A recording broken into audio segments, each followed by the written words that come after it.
May I come in? Yes, come in.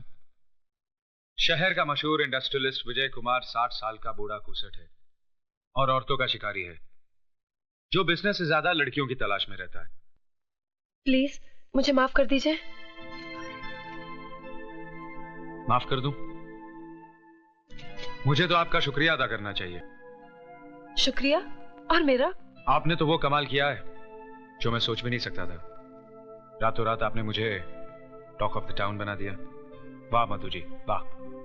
देखिए please, मैं बहुत शर्मिंदा हूँ। मैं आपकी तारीफ किए जा रहा हूँ और आप शर्मिंदगी महसूस कर रही हैं। मुझसे भूल हो गई। अब आप जैसा बदला लेना चाहे ले लीजिए। अरे आप तो रोने लगी। मैं ऐसा तो नहीं चाहता था।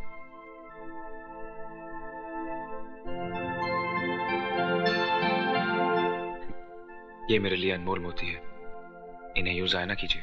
आप ही ने तो मुझे रुलाया था।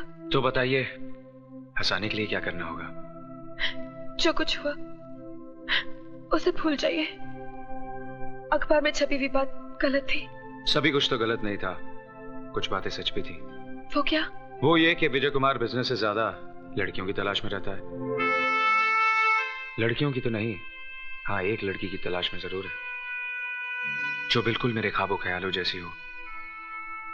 इस हादसे ने मेरी इस चाहत को मेरे सामने लाकर खड़ा कर दिया है। आपके सामने तो मैं हूं। क्या आप मेरी चाहत नहीं हो सकती? आपका मतलब मैं? यूं समझिए कि तेरे दिल ने चुपके से मेरा दिल चुरा लिया। पांजे, नथु ने फुलाने से कुछ नहीं होगा। ये साला वही है जो तुम्हारी मलाई भरी प्लेट को तुम्हारे सामने से ही लेके जा रहा है। इससे पहले कि ये मलाई खाना शुरू करे, तुम उसकी मलाई में मक्खी डाल दो। मतलब? ओह, अंग्रेजों के मुल्क में रहकर भी ये बात नहीं समझे।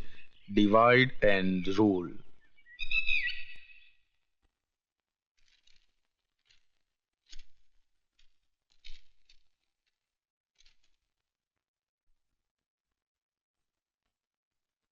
जेंटलमैन, पवे कॉम्प्लेक्स के लिए सबसे कम कोटेशन देने वाली कंपनी का नाम है ओबराय एंटरप्राइजेस, इसलिए कॉन्ट्रैक्ट ओबराय एंटरप्राइजेस को दिया जाता है।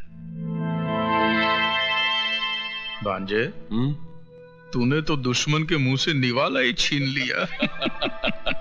अभी तो सिर्फ निवाला छीना है मामा जी। अगर वो मेरे रास्ते से नहीं हटे तो मैं उनके सामने की थाली भी छीन लूंगा।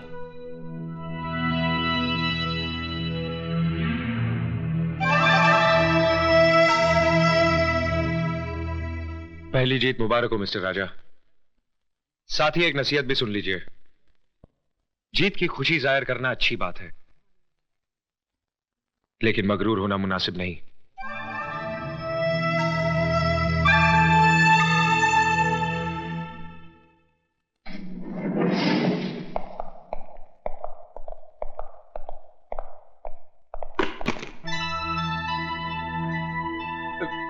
गिर गया सर। क्या? बैग। मैं समझा आप।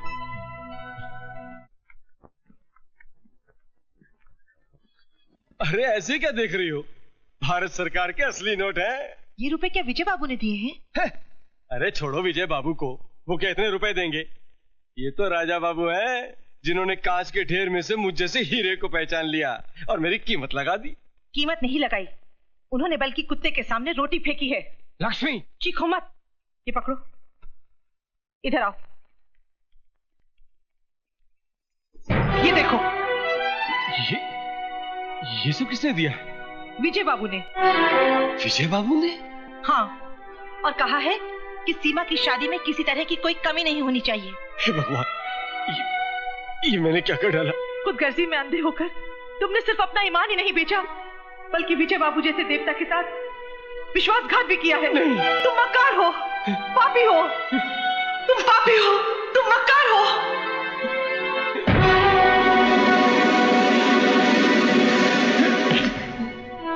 ये क्या कर रहे हैं आप? मुझे छोड़ दीजिए विजय बाबू, मुझे मर जाने दीजिए। नहीं मैनेजर साहब, नहीं। मैं मैनेजर नहीं मालिक, मैं आपका गुनहगार हूं। मैंने आपको बहुत धोखा दिया है, मुझे मर जाने दीजिए मालिक, मुझे मर जाने दीजिए। प्रायश्चित इंसान के पापों को मिटा देता है। वो बुज़दिल होते हैं जो अपने पापों को मिटाने के बजाय खुद को मिटा देते हैं। आपने अपनी गलती कबूल कर ली, हमने आपको माफ कर दिया। क्या आपने मुझे माफ कर दिया मालिक? हाँ, और साथ ही आपकी जिम्मेदारी भी बढ़ा दी। आज से टेंडर पर साइन भी आप ही करेंगे। आप धन्य हैं मालिक, मेरी उम्र भी आप ही को लग जाए मालिक, मेरी उम्र भी आप ही को। बिजनेस हमने भी किया है बेटे, और अपने जमाने के बहुत बड़े बिजनेसमैन रहे हैं हम। लेकिन अपने बिजनेस को बढ़ाने के लिए हमने किसी के साथ घटिया चाल नहीं चली, जैसी तुमने विजय के साथ चली है। विजय विजय विजय, आखिर गायर के लिए आपके दिल में इतनी जगह क्यों है? ईमानदार इंसान के लिए हर दिल में जगह होती है बेटा। अगर तुम भी विजय की तरह कामयाबी हासिल करना चाहते हो तो जाओ और ईमानदारी के साथ सारे टेंडर्स विजय के नाम ट्रांसफर कर दो और उससे अपनी की हुई गलती की माफी मांगो। वो तुम्हें जरूर मुआफ कर देगा। पास कीजिए डैड, इसी तरह से उस दिन फंक्शन में आपने उसे आगे कर दिया था, और आज आप मुझसे कह रहे हैं कि मेरा करोड़ों का टेंडर मैं उसके नाम कर दूं। Why dad why? आखिर क्या लगता है वो आपका? आप चुप क्यों हैं? बताइए ना डैड, क्या लगता है वो आपका? राजा, होश में आओ। तुम जानते हो किससे जवाब तलब कर रहे हो? हाँ हाँ, बहुत अच्छी तरह से जानता हूं।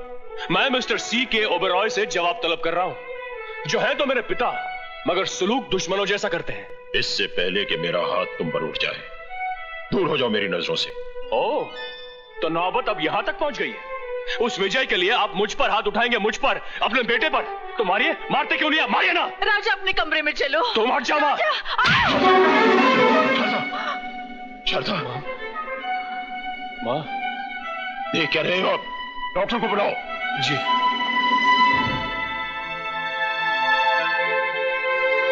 डॉक्टर, कैसी है शारदा की हालत? ब्लड प्रेशर थोड़ा लो हो गया है, घबराने की कोई बात नहीं, जरा आराम की जरूरत है। अच्छा, मैं चलता हूँ। जगत मामा, all India mill owners association के प्रेसिडेंट के इलेक्शन होने वाला है। ठीक है, तो ओबेरॉय साहब को खड़ा करके 50-60 पेटी अंदर कर लेते हैं। ओबेरॉय साहब इलेक्शन में खड़े होने के लिए तैयार नहीं है। ठीक है, तो उनको बिठा देते, विजय को खड़ा कर लेते। विजय तो राजी खुशी तैयार हो जाएगा। वो खुशी खुशी तैयार हो जाएगा और ओबेरॉय साहब पीछे पीछे रोते हुए तैयार हो ही जाएंगे। वो कैसे मामा? भैया, जिसे कोई नहीं पहुंचता उसे उसका पेट पहुंचता है, औलाद पहुंचती है। यहाँ पे हाथ में राजा का मरोड़ूंगा, दर्द ओबेरॉय साहब को होगा। ऐसे क्या देख रही हो शारदा? जो मांगोगी तो। और अगर बेटा कुछ मांगे तो क्या उसे भी मिलेगा?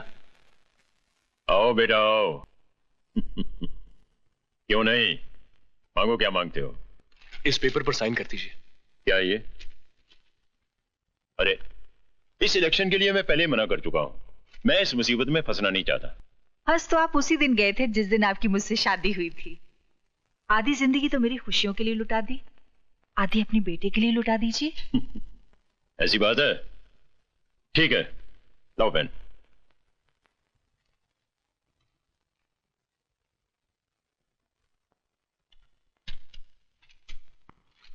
ओह dad, you are great. Thank you mom. मामा जी, ये देखिए।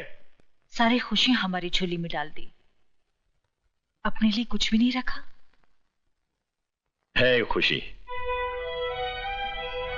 वक्त आने पर अपने सीने से निकालकर उसे भी तुम्हारे आंचल में डाल दूं। ओबेरॉय जी इस बार इलेक्शन में नहीं खड़े हो रहे? उनका कोई भरोसा नहीं।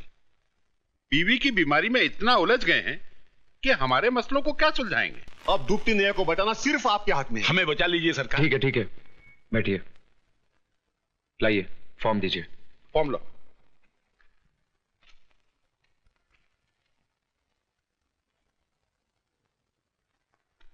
कुछ धन मेरा मतलब है लक्ष्मी जी के दर्शन हो जाते तो।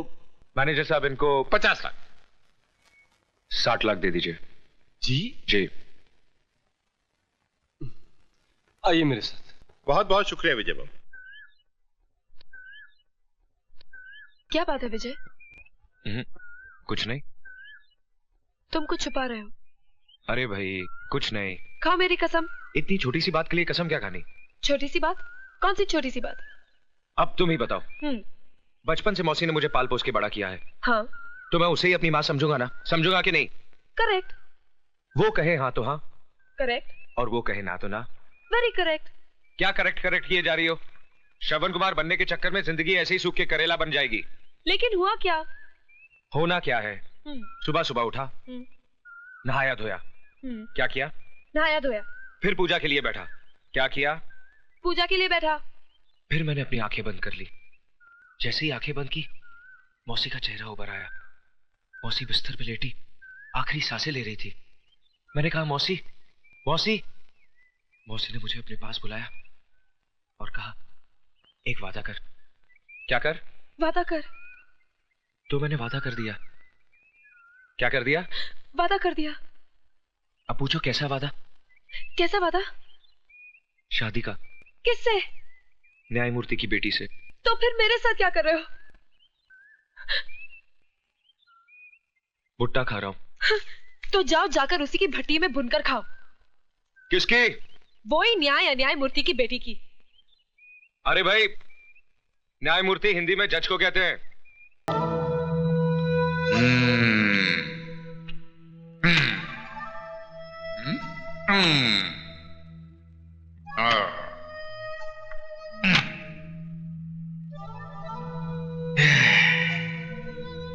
भांजे, तू फिक्र मत कर।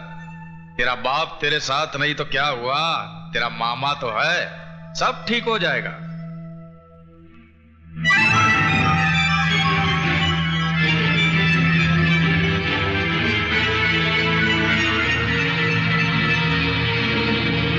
क्या खाक ठीक होगा मामा? ये तस्वीरें नहीं देख रहे हैं आप? देख भी रहा हूं और समझ भी रहा हूं भांजे। भांजे, दुनिया में सिर्फ 3 ही मामा खतरनाक साबित हुए हैं। एक कंस मामा, दूसरा शकुनी मामा और तीसरा ये जगत मामा। अब भांजे, तू मामा की चाल देख कि कैसे ये तस्वीर के साथ साथ रिश्ते के भी टुकड़े होते हैं। जज साहब, आज तो आप कमाल पे कमाल किए जा रहे हैं। आज आपका हर स्ट्रोक ऐसा गजब का पड़ रहा है कि सारे बॉलों को उड़ाते फिर भी आपका बॉल सीधा पॉकेट में जा रहा है। अरे सक्सेना साहब, अमरनाथ जी सिर्फ खेल में ही नहीं, सोसाइटी में भी ऐसे ऐसे स्ट्रोक्स लगाते हैं कि बड़ी बड़ी हस्तियां इनके पॉकेट में रहने लगी है। अच्छा, ऐसी कौन सी बड़ी हस्ती है, जरा हमें भी तो पता चले। मामा जी शायद ओबेरॉय साहब और अपने भांजे राजा की ओर इशारा कर रहे हैं, जिनके साथ जज साहब की बेटी का रिश्ता तय हुआ है। ओ कपूर, क्या तुम जज साहब को अपने स्टैंडर्ड का समझते हो? हैं? अरे भाई, इनका दिमाग हमारे दिमाग से 100 साल आगे है। इनकी बेटी की शादी मेरे भांजे राजा के साथ नहीं, विजय कुमार के साथ तय हुई है। विजय कुमार?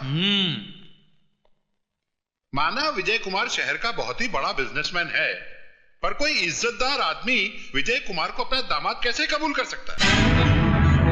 अरे इबादत मियां, अब काहे छिलके उतारने के फेर में हो?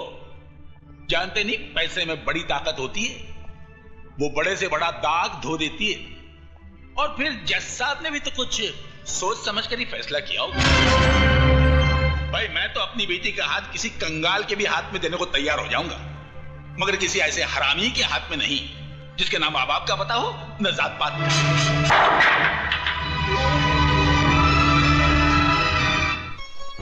घनश्याम दास जी, ये साड़ियां आप एक तरफ रख दीजिए। ठीक है सर। और नाना भाई जी, आप इन ज्वेलरीज का बिल ऑफिस भिजवा दीजिए। विजय, दूध तो पी ले बेटा, सुबह से कुछ खाया पिया नहीं है। रुको ना मौसी, खाने पीने के लिए सारी जिंदगी पड़ी है।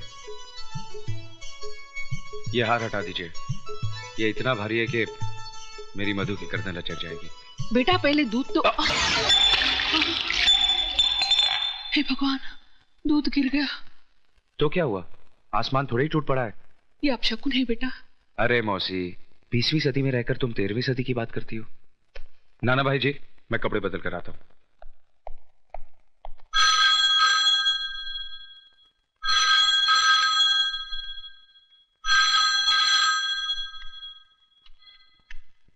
हेलो, मैं जज अमरनाथ बोल रहा हूँ।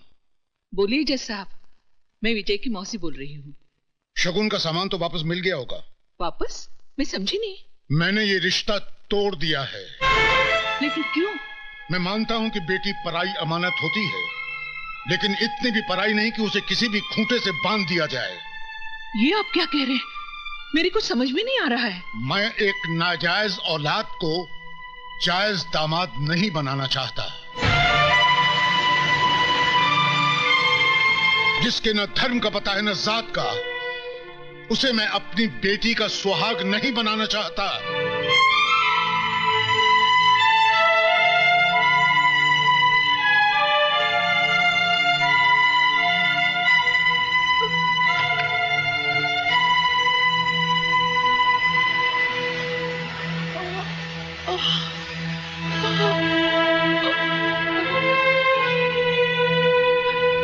मौसी जी, ये साड़ियाँ कहाँ रख दूं? बाहर कचरे के डिब्बे में। जी? तुमने सुना नहीं? ये सब उठा के ले जाओ यहाँ से, फेंक दो इन्हें घर से बाहर। मौसी, ये क्या कह रही हो तुम? मुद्दतों के बाद तो खुशी की एक किरण घर में आई है, उसे भी बाहर फेंक देना चाहती हो तुम? क्यों मौसी, क्यों? काश मैंने तुझे अपनी कोख से जन्म दिया होता। जन्म नहीं दिया तो क्या हुआ? पाला तो है तुमने। यशोदा देव की नहीं बन सकी कभी। कौन कहता है? ये दुनिया। मैं नहीं मानता इसी दुनिया को। इसी दुनिया में अमरनाथ भी रहते हैं। जज साहब, क्या कहा उन्होंने? तेरी शादी मधु से नहीं हो सकती। क्यों? क्या कमी है मुझ में? तेरे पास तेरे बाप का सर्टिफिकेट नहीं कि तू उसका बेटा है। तू जायज नहीं, नाजायज है।